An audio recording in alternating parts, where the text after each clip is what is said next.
Next हमारे पास है डैम्प्ड ऑसिलेशन। अक्सर आपने देखा होगा अगर एक पेंडुलम को आप यहाँ पे ला के ऑसिलेट करते हैं, वो ऑसिलेट होता है और इन द एंड क्या होता है, वो स्टॉप हो जाता है। इसी तरह मैथ स्प्रिंग सिस्टम को आप ला के छोड़ते हैं, वो ऑसिलेट होता है आस्ता आस्ता क्या होता है, वो ऑसिलेशन उसकी ख़त्म हो जाती है। ऐसा क्यों होता है? जब कोई चीज़ ऑसिलेट करती है ना, तो उसमें दो फोर्सेस एक्ट कर रही होती है, एक ग्रेविटी और एक फोर्स ऑफ फ्रिक्शन। ठीक है, वो फ्रिक्शन एयर फ्रिक्शन भी हो सकती है, वो फ्रिक्शन पार्टिकल्स की इंटरनल फ्रिक्शन भी हो जाती है, जिसकी वजह से वो ऑसिलेशन क्या होती है, डिक्रीज़ होती है।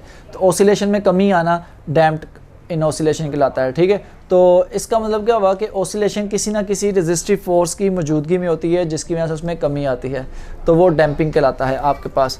तो oscillation of a system in the presence of some resistive force are called damped oscillation. ठीक है, अगर हम डैम्प्ड ऑसिलेशन का ग्राफ ड्रा करें, इधर हम टाइम ले लें और इधर एम्पलीट्यूड ले लें, इधर एम्पलीट्यूड आ गई, इधर टाइम आ गया, ये पहली ऑसिलेशन की ये आपके पास आ गई, दूसरी ये हो जाएगी, तीसरी ये हो गई, इसी तरह सोन चलते जाएंगे और इन द एंड आगे जाकर ऑसिलेशन क्या हो जाएगी, ख़त्म हो जाएगी। अगर आप ये देखेंगे मुसलसल एम्पलीट्यूड में क्या हो जाएगा, कमी आ जाएगी। तो ये डैम्पिंग कहलाता है या डैम्प्ड ऑसिलेशन कहलाता है। कहीं पे ऑसिलेशन डैम्पिंग होनी चाहिए, जिस तरह आप गाड़ी के जो शॉक एब्जॉर्बर होते हैं, जब आप ऐसे रोड पे जाते हैं जिसमें अप एंड डाउन्स आता है, ठीक है, ऊपर नीचे गाड़ी होती है, अगर वो शॉक एब्जॉर्बर में ऑसिलेशन में रेजिस्टिव फोर्स ना हो यानी डैम्पिंग ना हो, तो वो मुसलसल ऑसिलेट होते रहेंगे। यानी जब जाकर रोड स्ट्रेट और फ्लैट हो जाता है तब भी वो ऑसिलेशन रहेगी, गाड़ी में वाइब्रेशन रहेगी।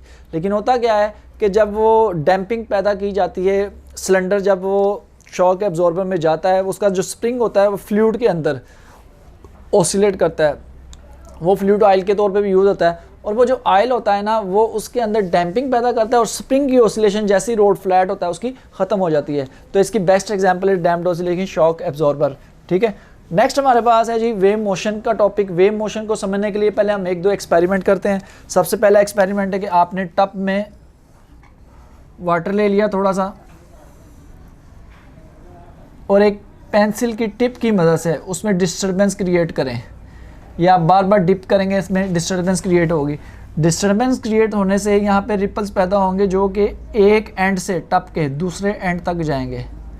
अब बात यह है कि आपने तो रिपल्स सिर्फ या डिस्टर्बेंस यहाँ पे पैदा की, लेकिन वो सारी की सारी जो आपने यहाँ पे डिस्टर्बेंस पैदा की वो उसके दूसरे एंड तक गया। ठीक है, ऐसा क्यों हुआ? जो आपने यहाँ पे रिपल्स पैदा किया, आपने अपनी एनर्जी दी मीडियम को यानी वाटर को, वाटर के पार्टिकल आपकी एनर्जी की वजह से वाइब्रेट करना शुरू हुए, उन्होंने अपनी एनर्जी अगले ट्रांसफ़र की, वहाँ से दूसरों को ट्रांसफ़र की, और फिर इस तरह 100 ऑन चलता रहा और आपकी जो एनर्जी है वो एक एंड से दूसरी एंड तक चल गई। क्या मीडियम भी गया? नहीं, मीडियम नहीं गया, मीडियम अपनी जगह ही वाइब्रेट करता रहा। वो कैसे पता चलेगा? यहाँ पे आप कागज़ के यहाँ कार के छोटे छोटे पीसीस अगर आप रख दें टब के ऊपर, तो वो अपनी ही जगह पर ऊपर नीचे हरकत करेंगे, जिसे पता चलेगा कि जो मीडियम है वो अपनी जगह वाइब्रेट कर रहा है, सिर्फ और सिर्फ जो आपकी एनर्जी थी वो आगे ट्रांसफ़र हुई। ये पहला एक्सपेरिमेंट। दूसरे एक्सपेरिमेंट के लिए आपने एक स्ट्रिंग लिया, स्ट्रिंग को एक एंड को फिक्स एंड के साथ बांध दिया और दूसरा आपने अपने हाथ में पकड़ लिया। जैसे आप जर्क पैदा करेंगे स्ट्रिंग में, तो ये वेव्स पैदा हो गई। ठीक है, अब बात यह है कि क्या आपके ने स्ट्रिंग यहाँ से यहाँ तक ट्रांसफ़र की है? नहीं, स्ट्रिंग आपके पास ही है, तो फिर क्या चीज़ आपकी एनर्जी ट्रांसफ़र हुई है। कैसे पता चलेगा? आपने ना इस पर डिफरेंट कलर के निशान लगा दिए। सपोज़ ये P1 कोई कलर हो गया, P2 कोई कलर हो गया और यहाँ पे P3 कोई कलर आ गया। ठीक है, जब भी आप ऑसिलेट करेंगे तो P1 जो होगा वो अपनी जगह पे वाइब्रेट करेगा, P2 अपनी जगह पे करेगा, P3 अपनी जगह पे। तो क्या चीज़ आगे ट्रांसफ़र हो रही है? आपके पास वेव एनर्जी ट्रांसफ़र कर रही है in the form of wave. ठीक है, अब यहीं से हमारे पास वेव मोशन की क्या डेफिनेशन आ जाएगी?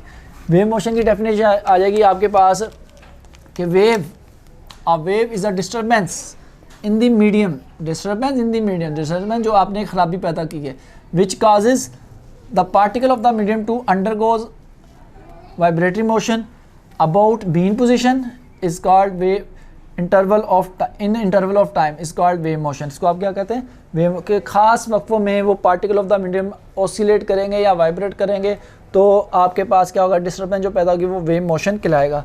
टाइप्स ऑफ वेव्स की काफ़ी टाइप्स है, लेकिन यहाँ पर हम दो मेजर टाइप्स के बारे में पढ़ेंगे। पहली आपके पास है मैकेनिकल वेव्स, ऐसी वेव्स जिसको ट्रैवल होने के लिए, प्रोपागेट होने के लिए एक से दूसरी जगह किसी मीडियम की ज़रूरत होती है। जिस तरह मेरी आवाज़ आपके कानों तक आ रही है, यहाँ पर एयर जोन सी है वो मीडियम है, ठीक है।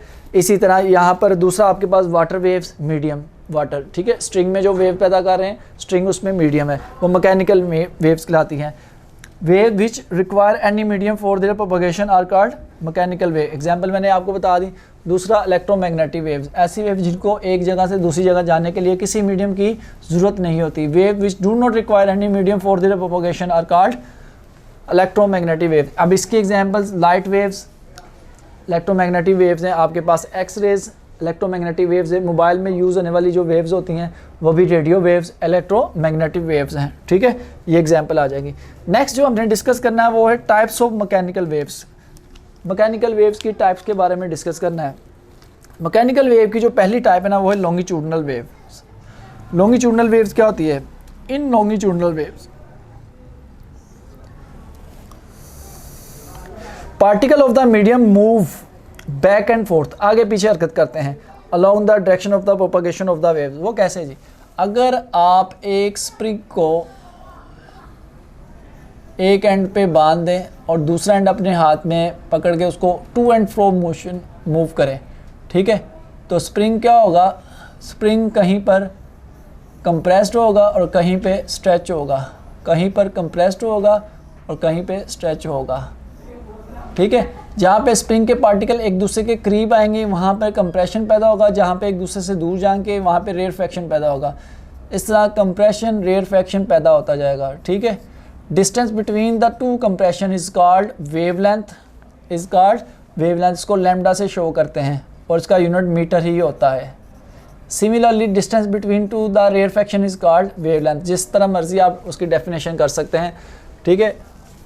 तो ये आपके पास जो पार्टिकल ऑफ द मीडियम में प्रोपगेशन ऑफ द वेव्स के अलोंग ही मूव करेंगे, तो ये ऐसी वेव्स क्या कहलाएंगी? Longitudinal waves कहलाएंगी। अब इसकी एग्जांपल एक स्प्रिंग वाली होगी और दूसरी एग्जांपल साउंड वेव्स। इसमें भी जो पार्टिकल ऑफ द मीडियम होते हैं वो वाइब्रेट करते हैं along the propagation of the wave के। ये भी आप नेक्स्ट चैप्टर में इसका एक्सपेरिमेंट भी पढ़ लेंगे कि साउंड वेव्स किस तरह लॉन्गिट्यूडनल वेव्स या कंप्रेशनल वेव्स होती हैं। नेक्स्ट आपके पास है ट्रांसवर्स वेव्स।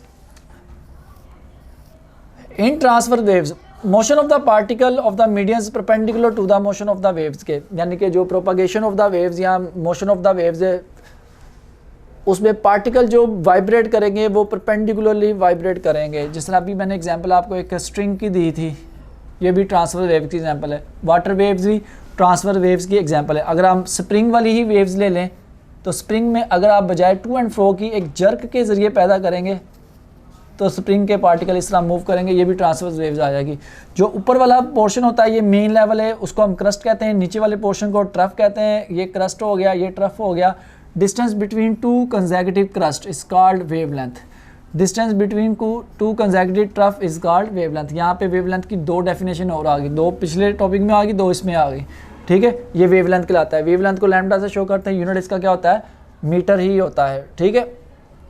तो आप क्रस्ट के हवाले से भी कर सकते हैं, आप ट्रफ के हवाले से भी कर सकते हैं। अगर क्रस्ट से क्रस्ट या ट्रफ से ट्रफ तक वेवलेंथ के बराबर होगा तो क्रस्ट से ट्रफ तक डिस्टेंस कितना होगा? क्रस्ट से ट्रफ तक होगा λ/2। कितना होगा? λ/2। इसी तरह कंप्रेशन से रेयरफैक्शन तक का डिस्टेंस λ/2 होगा आपके पास। नेक्स्ट आपके पास है waves as a carrier of energy. आपने एक चीज़ नोट की, सपोज ये मैं 10 या 5 ब्रिक्स स्ट्रेट वर्टिकली स्ट्रेट खड़ी कर देता है, ठीक है। मैंने पहली ईंट गिराई दूसरी पर, दूसरी गिरेगी तीसरी पर, तीसरी चौथी पर, चौथी गिरेगी पांचवी पर। क्या मैंने पहली ईंट पांचवी पे गिराई? बिल्कुल नहीं। पहली किस पे गिराई? दूसरी पर। तो फिर मेरी एनर्जी जो पहली को मैंने दी थी उसने दूसरी को ट्रांसफ़र की, दूसरी ने तीसरी को, तीसरी ने चौथी को और चौथी ने पांचवी को की। यानी कि जो मीडियम है वो अपनी जगह रहे। क्या ट्रांसफ़र हुआ? एनर्जी ट्रांसफ़र हुआ। सबसे ज़्यादा जो ट्रांसफ़र और एनर्जी का सोर्स हमारे पास सनलाइट है। सूरज अपनी ही जगह है, वो एनर्जी ट्रांसफ़र करता है ज़मीन पर in the form of wave में, ठीक है। इसी तरह आप घरों में लाइट वगैरह यूज़ करते हैं, वो भी लाइट एनर्जी ट्रांसफ़र होती है, हमारे कोने कोने घर के कोने तक आ जाती है। लाइट जो होती है अपनी तरफ ही रहती है। पानी भी इसी तरह, पानी एनर्जी ट्रांसफ़र करता है, पार्टिकल अपनी जगह ही मूव करते हैं। अगर आपके पास ये पॉन्ड हो, इसके सेंटर में आपने कोई बड़ा पत्थर फेंक दिया तो इस तरह सर्कुलर वेव्स पैदा होंगी जो कि पॉन्ड के सारे एंड्स तक जाएंगी। तो एनर्जी ट्रांसफ़र होती है, पत्थर ने उसमें डिस्टर्बेंस क्रिएट की होती है। इसका मतलब क्या हुआ कि वेव क्या ट्रांसफ़र करती है? एनर्जी करती है, ठीक है। Wave as a carrier of energy है। नेक्स्ट हमारे पास है wave motion, wave equation. Wave equation क्या होती है, जो ये सिंपल आपके पास वेव इक्वेशन है, इसको सिंपल वेव इक्वेशन भी कहते हैं। The relation between the velocity v, frequency f and the wavelength lambda of the wave is known as wave equation, यानी wave equation v is equal to F lambda के बराबर होता है। अब इस चीज़ को प्रूव करते हैं। कंसिडर कर लेंगे जी, आपने किसी स्ट्रिंग में एक वेव पैदा की है। एक वेव की जो लेंथ l है, l लेंथ किसके बराबर होती है, लैम्डा के, एक वेव के लिए। अब एक वेव को जो टाइम लगता है t, वो कितना है, टाइम पीरियड के बराबर है। उसकी जो स्पीड है वो v है, तो v किसके बराबर होता है, लेंथ आवर टाइम। आप डिस्टेंस आवर टाइम भी कह सकते हैं। लेंथ यहाँ पर l और टाइम यहाँ पर t है, ठीक है। फॉर वन वेव l किसके बराबर होगा, लैम्डा के, और स्मॉल t किसके बराबर होगा, कैपिटल T के। तो ये आएगा लैम्डा और कैपिटल T के। हमने शुरू में रिलेशन पढ़ा था, t किसके बराबर होता है, 1/f के। यहाँ पे पुट कर देंगे 1/f, f ऊपर चला जाएगा, f ऊपर जाके मल्टीप्लाई हो जाएगा, तो ये आ जाएगा F lambda is equal to V. तो ये इसका प्रूफ आ गया, v is equal to F lambda, ठीक है। तो ये आपके पास था वेव मोशन के बारे में सारा, यानी कि टॉपिक कंप्लीट होगा यहाँ पर, जिसमें आपने wave motion, types of waves, फिर उसके बाद मैकेनिकल, इलेक्ट्रोमैग्नेटिक और फिर मैकेनिकल वेव्स की